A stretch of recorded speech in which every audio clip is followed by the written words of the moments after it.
जब आप social democracy नहीं करेंगे, तो इसलिए मैं कह रहा हूं जुडिशरी का मसला नहीं है, रोज नए आएंगे इशू, ये पब्लिक ओपिनियन का है। दलित बैकवर्ड, जो कि उनके अभी बहुत सारे लोग हिंदू राष्ट्र की पालकी ढूंढ रहे हैं, और हिंदू राष्ट्र में उनको कहां रहना है मैं जानता हूं, लेकिन आपके पास क्यों आए, ये सवाल है। दुनिया में पागल को छोड़कर और जो भी नॉर्मल इंसान है, सबको पता है कि भारत में मुसलमानों के साथ जाति हो रही है, एकदम इसमें कोई कंफ्यूजन नहीं। और कोर्ट में मामला रिजर्व्ड है। मुझे लगता है कि न्यायालय में कभी न्याय मिलता है, कभी नहीं मिलता है, और न्याय ना मिले तो भी चलेगा। कई बार तो ऐसा होता है कि अदालतों में अन्याय मिलता है। तो जो मसला है कोर्ट में चलने दीजिए, लेकिन मेरी समझ है कि यह पब्लिक परसेप्शन, पब्लिक ओपिनियन का मामला है।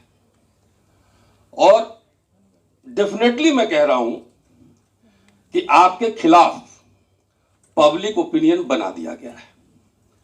मैं दिल्ली से बाहर घूमता हूं कई बार, तो टैक्सी में बैठता हूं तो ऐसे समझने की कोशिश करता हूं। ज्यादातर टैक्सी चलाने वाले दलित बैकवर्ड होते हैं, और उनसे पूछिए तो एक लाइन जरूर आपको मिलेगा, ज्यादातर मैं कह रहा हूं कि अच्छा है, मुसलमान को टाइट कर रहा है, टाइट हो रहा है। तो ये पब्लिक ओपिनियन जो बनाया गया है, वो क्यों, कैसे बनाया गया है? आरएसएस के इतिहास को जो जानते हैं, मैं पढ़ता हूं, आज मैं अंबेडकर की communal deadlock and it's solution पढ़ रहा था, कि आरएसएस के इतिहास को जो जानता है, जो बंच ऑफ थॉट पढ़ा होगा, तो मुसलमानों से इनकी कितनी मोहब्बत है वो सब जानते हैं। और वो मोहब्बत इसलिए है कि 672 साल आपने उनसे दरबारी कराई और बिरयानी खिलाई, इसलिए ये नफरत है। ईसाइयों से इसलिए नफरत है कि पहली बार इक्वलिटी बिफोर लॉ अंग्रेजों के जमाने में आया। स्कूल खोले, इंस्टीट्यूशन खोला, और एक अपराध के लिए ब्राह्मण को भी वही सजा और दलित को भी वही सजा, अंग्रेजों को भी वही सजा। तो इसलिए उनसे नफरत है। और तीसरा कम्युनिस्ट है। अभी भाई साहब, वकील साहब जो बोल रहे थे, एकदम परफेक्ट बोल रहे थे।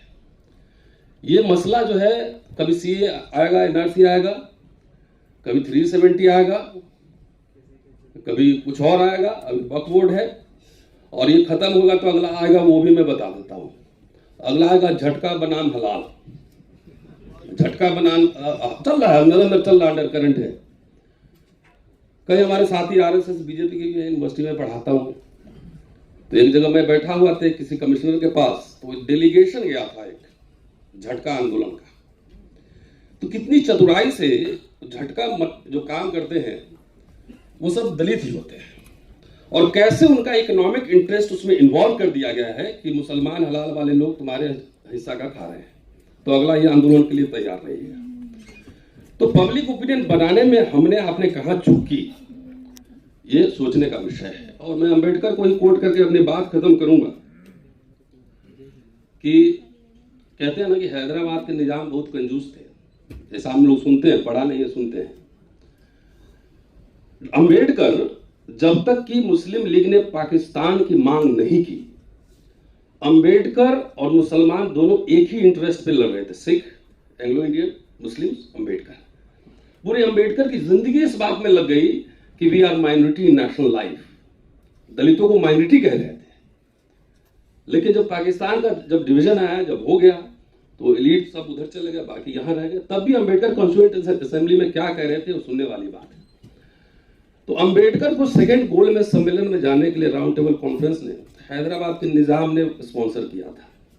और मैं बता दूं कि जो मिलिंद कॉलेज है औरंगाबाद में, 54 एकड़ जमीन 1953 में हैदराबाद के निजाम ने कॉलेज खोलने के मुफ्त में दिया था।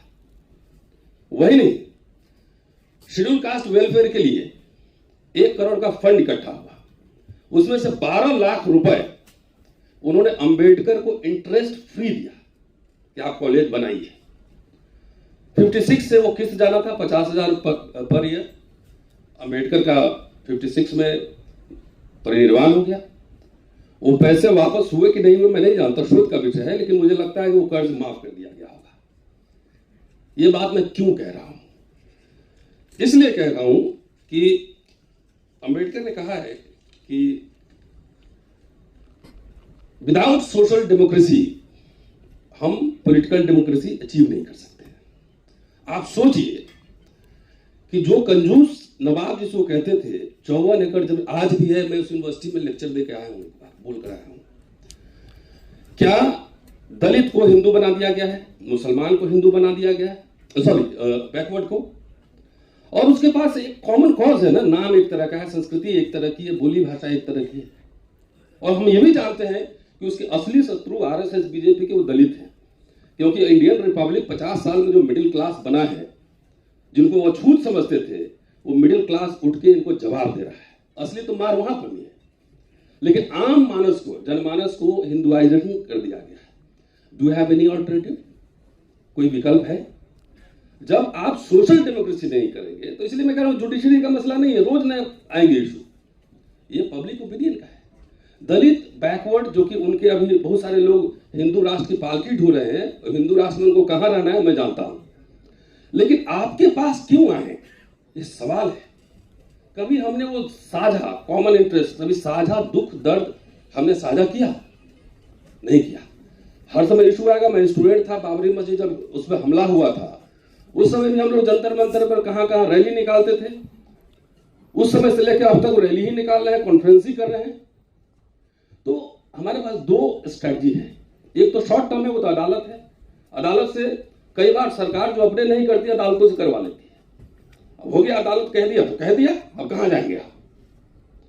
तो ये हमारे नौजवान साथी कह रहे थे सड़क पे लड़ना पड़ेगा, तो इसके लिए लोग चाहिए, और लोग आपके पास तब आएंगे कि लगेगा कि उनको कि हमारा भी इंटरेस्ट आप प्रोटेक्ट कर रहे हैं।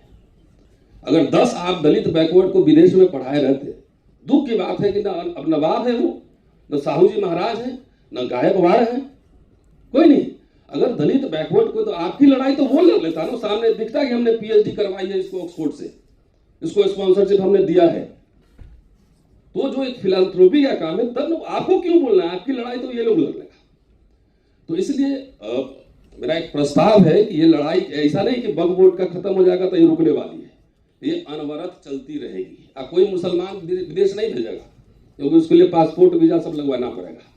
बोलेगा यहीं रहो, सेकंड क्लास सिटीजन बन के रहो, सेकंड क्लास सिटीजन। तो इसलिए ये बहुत गंभीर मसला है। दिल्ली में हम लोग काम करते हैं, अरे हमारे ऊपर भी मुकदमे कई चल रहे हैं, ठीक है, इससे डरने की बात नहीं है, ये लड़ाई चलेगी। लेकिन अंबेडकर ने जो कॉन्स्टिट्यूएंट असेंबली में जो बात कही थी, और आजादी के बाद 4 नवंबर 1948 को, और मैं वो पढ़ देता हूं, इसलिए मैं लेकर आया था। उन्होंने कहा था कि माइनॉरिटीज के संदर्भ में कह रहे हैं कि अल्पसंख्यकों को जो छूट दी जा रही है, मैं समझता हूं वो ठीक है, उसकी तारीफ कर रहे हैं। कह रहे हैं कि अल्पसंख्यकों को सहूलियत देने का जो निर्णय संविधान सभा द्वारा लिया गया है और जिस पर अमल किया जा रहा है, मेरी राय में वो सही है। इस बारे में मेरे मन में बिल्कुल संदेह नहीं है। इस देश में अल्पसंख्यक और बहुसंख्यक, माइनॉरिटी एंड मेजॉरिटी, दोनों ने गलत रास्ता अपनाया। अल्पसंख्यकों के अस्तित्व को नकारना बहुसंख्यक की गलती है, और अल्पसंख्यकों को अल्पसंख्यकवाद को सीने में चिपकाए रखना, कि मैं रोते रहना कि मैं माइनॉरिटी हूं, वो भी दूसरी गलती है। दोनों उद्देश्य साध्य हो सके, इसके उपाय ढूंढना जरूरी है। इस दिशा में आगे बढ़ने की शुरुआत के तौर पर अल्पसंख्यकों के अस्तित्व को मानना ही होगा। कोशिश यह भी की जानी चाहिए कि किसी समय दोनों एक हों, अल्पसंख्यक और बहुसंख्यक एक हों। संविधान सभा द्वारा सुझाए गए उपायों का स्वागत होना चाहिए, क्योंकि उनके द्वारा बताए गए उपायों से ही यह दोहरा उद्देश्य प्राप्त किया जा सकता है। धर्मांधता की भावना को बल देकर अल्पसंख्यकों को दी जा रही सहूलियतों का विरोध करने वालों को मैं 2 बातें बताना चाहता हूं। वो चेतावनी दे रहा हूं, चेतावनी जरूरी। पहली बात कि अल्पसंख्यक विस्फोटक शक्ति होती है, उसके विस्फोट होने से पूरे राज्य के बिखर जाने का खतरा होता है। यूरोप का इतिहास इसी प्रकार की भरपूर घटनाओं से भरा पड़ा है। और यहां एक एग्जाम्पल देते हैं, और एग्जाम्पल आयरलैंड के विभाजन को लेकर देते हैं, कि जब कहा कार्सन ने कि आप प्रोटेस्टेंट को जो चाहिए आप ले लीजिए और आयरलैंड को एक रहने दीजिए। तो उन्होंने कहा कि अपने जितना जो मुझे दे रहे हैं उसको चूल्हे में डालिए, हम कभी भी नहीं चाहते हैं कि आप मेरे ऊपर राज करें। आयरलैंड को वही से हवाला दे रहे हैं। तब कार्सन ने उन्हें जवाब दिया था कि आपके द्वारा दी जाने वाली सहूलियतों को चूल्हे में झोंकिए, हमें बिल्कुल मंजूर नहीं कि आप हम पर राज करें। भारत के किसी अल्पसंख्यक समुदाय ने ऐसी मानसिकता नहीं अपनाई और इस प्रकार के जातिवादी बहुसंख्यकों का राज्य अल्पसंख्यकों द्वारा निष्ठा से स्वीकार किया गया। भारत में जो मुसलमान रहे उन्होंने हिंदुओं को नेता माना, मुसलमानों को नेता नहीं माना। इसलिए अल्पसंख्यकों के प्रति भेदभाव न करना हमारा कर्तव्य है, जिसका एहसास बहुसंख्यक को होना चाहिए। अल्पसंख्यकवाद टिका रहे यह बहुसंख्यक के बर्ताव पर निर्भर करेगा और जिस दिन वे भेदभाव छोड़ देंगे उस दिन जो है ना वो अल्पसंख्यक का मेजॉरिटी खत्म हो जाएगा।